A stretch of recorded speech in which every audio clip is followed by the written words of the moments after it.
Hey everybody, Becky here. Hope you've been enjoying our Moab videos. Got one final wrap up for you. You know we can't spend any time in a town without finding at least one museum. We toured the Moab Museum while we were in town, and at the time, February through November 2025, they have a very large exhibit dedicated to uranium mining in the area, as well as some local artifacts. Looks like they have added a couple other things since we were there, but when we were there, it was all about uranium mining. And boy, did we learn a lot of things. One thing that we learned that apparently I didn't get any pictures of the exhibit is that the dinosaur bones were found with the uranium. I can't remember if that's normal or if that was just in this Moab area, but I thought that was pretty interesting. Let me know in the comments below if you know that that's just specific to Moab or if that's something that's pretty commonplace. A lot of the roads, aka trails in Moab, were created by the uranium mining industry. Okay, so it says to turn it to X10. Put it on X10, point it at the yellow wall to reset it. And we bring it over close to the ore. You hear it beeping?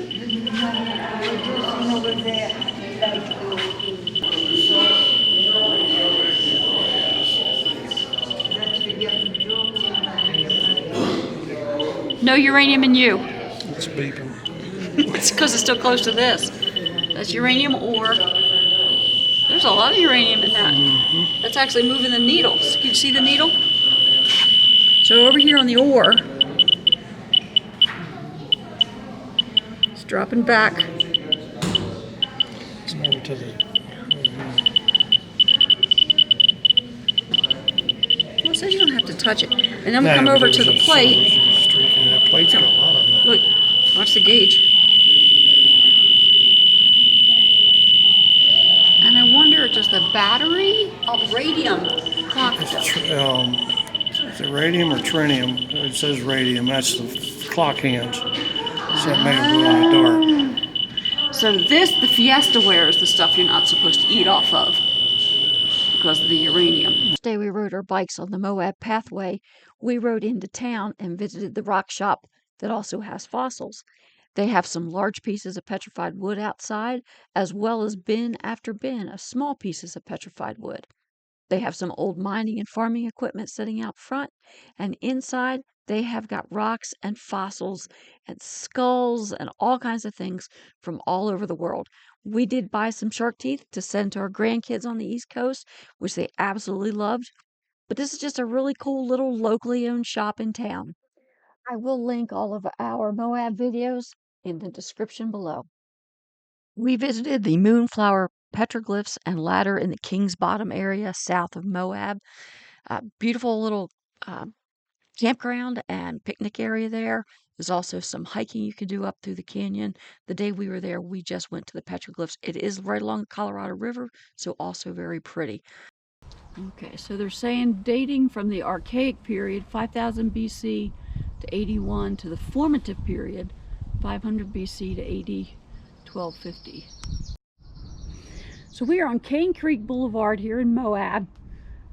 Paved road, a little rough. We almost said we should have aired down just for the paved road because it's got a bunch of humps in it. And we have stopped at the Moonflower Petroglyphs and ladder. This is the ladder. Now we were watching, or I was watching Colt Builds It video this morning, and him and Shanna actually climbed this to the top. There's no way. I'm claustrophobic. I got a bad knee. I would love to try it. I would have tried it if I was a few years younger. But that's amazing. And the view from the top was absolutely amazing too. They say it's a Native American thing from way back. They used it to get to the top. So this is the base of the ladder. And it climbs up this cliff all the way to the flat up top. I'm going to link Colt's video at the bottom so you all can go watch them climbing and see what the view is from the top. And then over here, the Petroglyphs.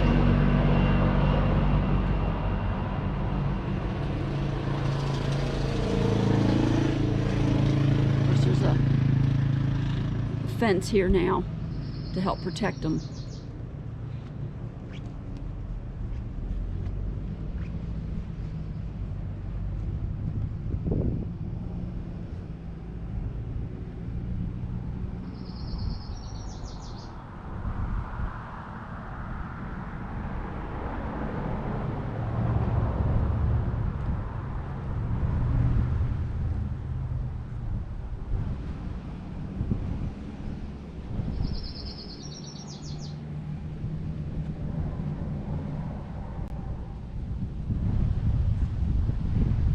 Of course, there's some more modern ones, people etching their own initials and different things. Shame on them. Somebody from 7314, that may not be that wrong, but you can see underneath down here at the bottom, there's actually some petroglyphs. Oh yeah, there's some ancient petroglyphs there on this side. WP 3334 or something. Some of them look like they were initial, like early 1900s. But there are still some older ones here. We stopped at another petroglyph and also pictograph panel the other day, and there was somebody, I think it's a local guide, had a couple with them, and they were talking about it, and he talked about how that panel was different because very few of the panels in the area tell a story. Well, I'm of the mind that any picture tells a story, whether it was a specific hunt like that one was, or just the fact that somebody saw some bighorn sheep. You know, it still tells a story. Look at that one, there's two snakes. Yes. Right there standing up. The people that created these pictographs did not have what we think of as a written language. This was their written language.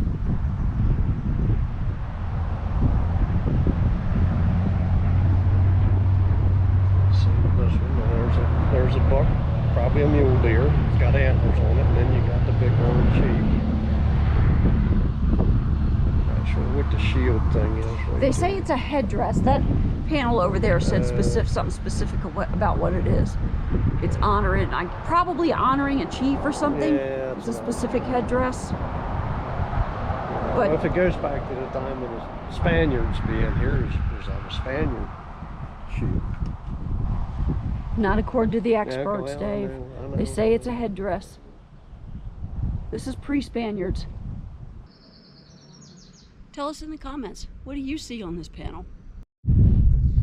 We have made our way to the birthing panel petroglyphs. This is again along Cane Creek Boulevard. And there's the reason it's called the birthing panel. My brain says they were commemorating the birth of a certain leader. Could be wrong. That's an assumption. We've got some pictures there. This is a whole person embodied here.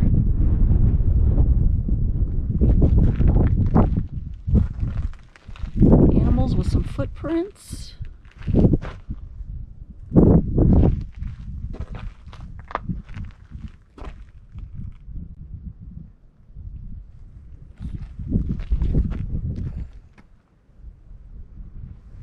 I'll work my way around some rocks here.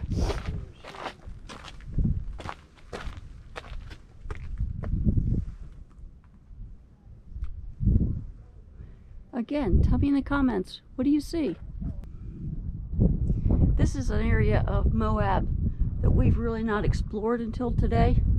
Mainly because I know a lot of the trails over here are very difficult and maybe not something that we could do in our carbureted Jeep because of steep obstacles and that type thing. But next time back, we're going to do some hiking. We're going to explore this on some of the hiking trails. Backside, we've got another bighorn sheep.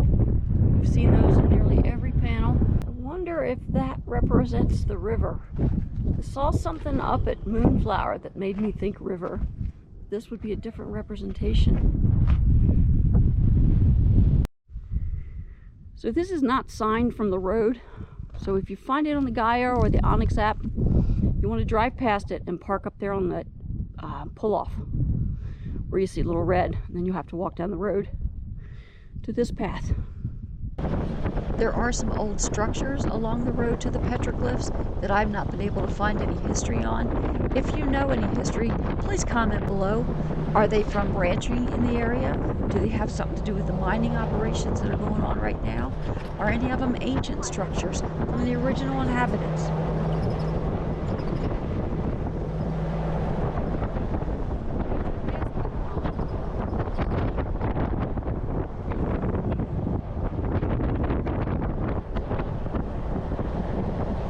Have you stopped at the Intestine Man petroglyphs or along 313? You've got your required bighorn sheep. Then you've got some pictographs. Don't know what they're depicting, but that's, anybody's guess.